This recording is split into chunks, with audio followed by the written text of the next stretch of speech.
সারা দেশে মধ্যপ্রাচ্যে যুদ্ধ শুরু হওয়ার পর ৩ মার্চ মধ্যপ্রাচ্যে যুদ্ধ শুরু হয়েছে, আপনারা জানেন ২৮ ফেব্রুয়ারি। ৩ মার্চ থেকে গতকাল ১ এপ্রিল ২০২৬ পর্যন্ত জ্বালানি তেলের যে জন্য আমরা যে সকল অভিযান চালিয়েছি এবং মোবাইল কোড করেছি, সেটার তথ্যটা আমি প্রথমে আপনাদের সাথে একটু শেয়ার করছি। আমরা টোটাল অভিযান পরিচালনা করেছি ৪,৮২৪টি, যাতে মামলা হয়েছে ২,০০৯টি। সর্বমোট অর্থদণ্ড হয়েছে ১,০১,৪৩৫ টাকা, আর ১,০১,৪৩৫ টাকা। আর কারাদণ্ড দেওয়া হয়েছে ২৪ জনকে। এ যাবৎ অবৈধ মজুতকৃত জ্বালানি উদ্ধারের একটা সংক্ষিপ্ত তথ্য আমি আপনাদের সাথে শেয়ার করছি।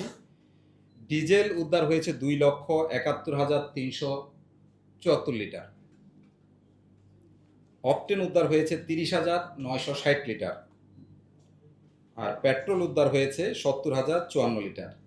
সব মিলে ৩,৭২,৩৮৮ লিটার জ্বালানি পণ্য উদ্ধার করা হয়েছে। ৩,৭২,৩৮৮ লিটার। এটা তথ্য আমাদের পিআরও সাহেব আপনাদের সাথে শেয়ার করবে।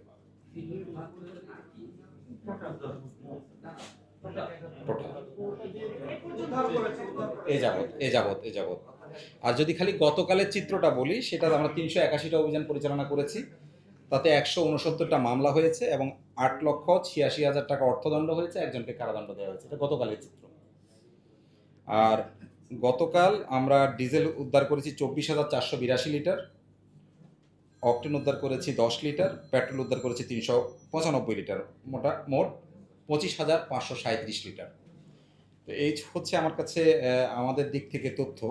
এখন আপনাদের যদি কোনো প্রশ্ন থাকে আমি আপনাদের সাথে।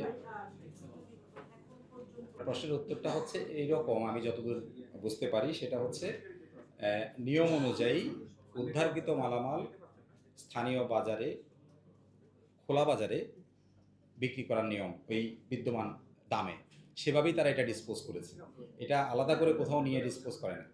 যে খোলা বাজারে যেখানে একদম সবার উপস্থিতিতে যে বিদ্যমান যে রেট আছে সেই রেটে বিক্রি করে দেয়।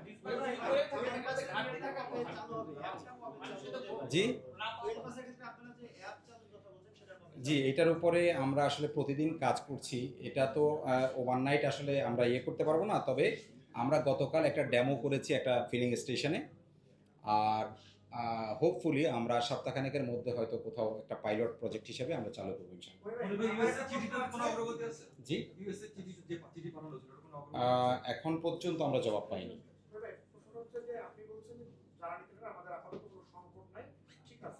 কিন্তু আমরা দেখতে পাচ্ছি যে শিক্ষা মন্ত্রণালয় একটা পরিকল্পনা করছে অনলাইনে ক্লাস নিবে জ্বালানি সাশ্রয়ের জন্য।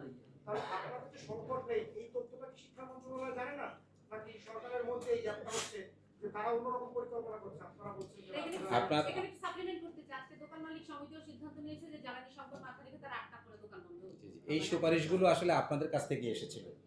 এই সুপারিশগুলো আপনারাও করেছিলেন যে সবাইকে সাশ্রয়ী হওয়ার জন্য, কারণ বৈশ্বিক সংকট মোকাবেলা করতে গেলে সামগ্রিক দৃষ্টিভঙ্গিতে আসলে আমাদেরকে সিদ্ধান্ত নিতে হবে। সেটারই অংশ হিসেবে এটা করা হয়েছে।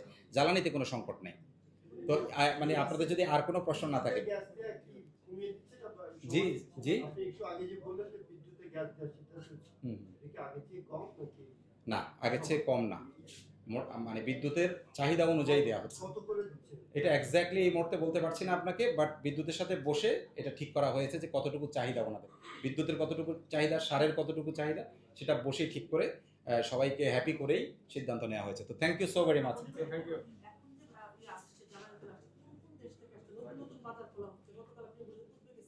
জি জি জি জি জি এই মুহূর্তে যেগুলো আমরা পাচ্ছি এগুলো কিন্তু আমাদের চুক্তি অনুযায়ী পাচ্ছি।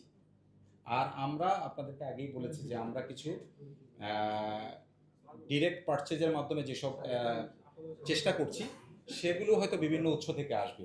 যদি সেগুলো আসা শুরু করে, সেগুলো উজবেকিস্তান, কাজাকিস্তান, বিশেষ করে মধ্য এশিয়া থেকে আসতে পারে, কিংবা আমাদের সিঙ্গাপুর এই অঞ্চল থেকে আসতে পারে। Thank you. আসসালামু আলাইকুম।